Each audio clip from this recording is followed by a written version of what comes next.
Okay. I'm Daniel Whittington, Chancellor of Wizard Academy and Whiskey Marketing School. We're doing something. Desktop Drams is cool. It was fun to shoot. It takes about 60% more effort to do it that way. And you guys dug it, but not enough for me to create an entirely new production setup. So we're going to continue to do what was Desktop Drams and historical. What I was looking for was something I could just do quick shot episodes anytime, and that turned out to be not a quick shot episode. This is Johnnie Walker Red. So now we're going to start doing these as historical drams on the same exact setup as hidden and gifted drams, and we'll just do comparisons this way. So we've got a Johnnie Walker. We do not know how old it is.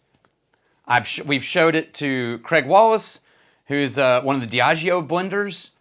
Emma Walker is the Johnnie Walker blender. No relation, of all things.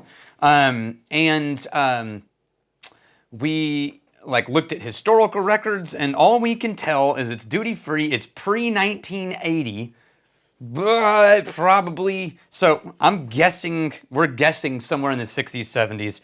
We don't actually know. Ironically, it has a crap ton of information on the bottom, if you can see that. If anyone is able to do their true internet research, just email me, because it's got a custom stock number of 10 something. Now, we know because the way that it was labeled in fluid ounces exists entirely evidently pre-1980 after talking with Craig. So, and this is just a fairly recent bottle of Johnnie Walker Red. We're going to start with this one. Now, the Johnnie Walker family, John Walker is a grocer. I don't have as much room as I did on the desk, so I'm going to do it this way. Johnnie Walker's a grocer, and by the way, this was a gift from Nathan Huey. Thank you, Nathan. As always, a generous and human being. 1820, John Walker establishes himself as a grocer and a wine spirits merchant in Kilmarnock on King Street, Kilmarnock. Kilmarnock is like a coal town. I'm going to move this over here. Not a lot of access to the outside world entirely. Eventually, a train station or train route takes from Kilmarnock to the coast, but it's not until 1843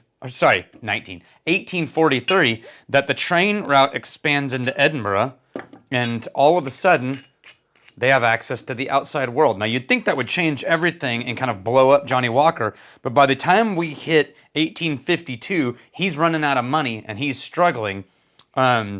They'd already been bottling their own whiskey, but his son, Alexander, came in and starts focusing on wholesale trading. And one of the other things that he does is they are a big, carpet weaving, carpet merchant type location.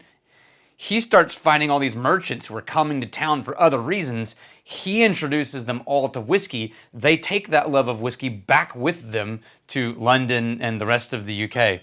And that kind of cracks the Johnnie Walker brand into the wider world outside of Scotland. Son of a bitch, this has got to be 60s. And the reason I'm saying that is it is such a fruit bomb. Now, so if you watched the last two Desktop Drams, we were doing 60s White Horse and 60s Ballantines. Both of them, the thing that I said was, it's everything you knew about a blend, but way more fruit malt forward. And it was distinguishable across the brands. Now, the theory behind that is that was when single malt was not very popular. Scotch as a category was not doing great. And so in those blends for a couple of decades, there was a disproportionate amount of really high quality, older age statement malt going into blends.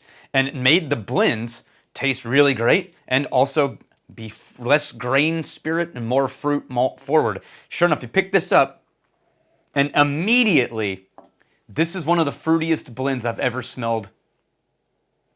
Compared to modern, not even holding a candle, it smells incredible. That is deep, dark cherry, or like light cherries, dark, pear, peach, kind of a musty heather, as in like the plant.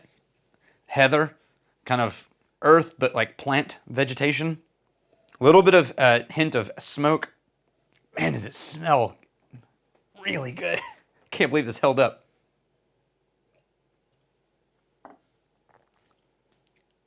Man, that's so good. It's waxy. It's a fruit bomb. It's a little bit ashy. Son of a bitch. If this was what blends tasted like, now, I mean, good Lord. I don't know if I'd be drinking as many single malts.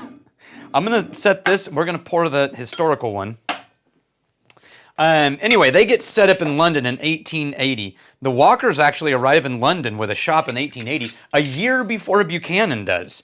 That's the black and white, and 4 years ahead of the Dewars family. Hey-o. You've heard of the Dewars.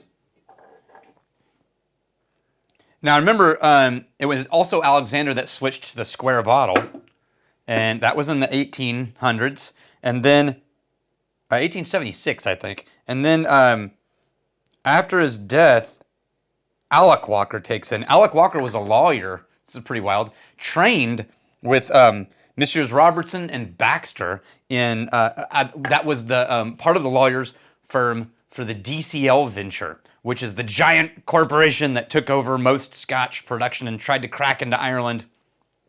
Eventually ends up becoming Diageo through a long chain of, I mean, not identical, but yeah, split offs and but it's what we now know as Diageo.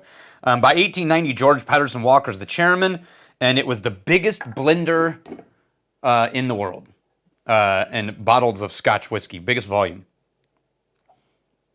In 1908, okay, I'm smelling, I'm not saying anything because it's just thinner, so I'm trying to give it time to open up. I'm just hoping that, I mean, it's open, but by 1908, they get Tom Brown, a famous illustrator, to sit down at a business lunch, and they tell him they want a new logo. And within minutes, he chicken scratches this little logo, the Striding Man, and he sketched it on a napkin, and it became one of the most recognizable logos in the world. The tagline at that time was, Johnnie Walker, born in 1820 and still going. Later, the title became Still Walking. And, okay, so the newer one, little red apple, little bit of wax, way more thin vanilla sweetness, does not even hold a candle. 20% difference. Easy 20% difference.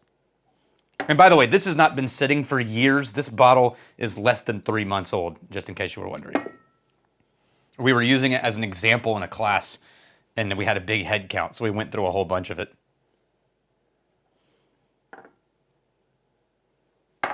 Dude, this is so good. This is so good. This is, I mean, son of a... Psalms, when you're here, you got to try this. All right, the Classic Red is everything that you would say about the Classic Red. It's vanilla sweet, a little bit thin, slight ash around the tinges, a little bit of red apple, all kind of melded. This bottle, which based on the fruit nose, is, I mean, it's got to be 60s, 70s. It's got to be the era when they were getting to play around with the crap ton older malt and the blends, because it is the fruitiest, most rich smelling. This is beating out the White Horse and, I mean, from memory, and the Ballantines aggressively. Like, this is just head and shoulders. Now it's getting a deep butterscotch note.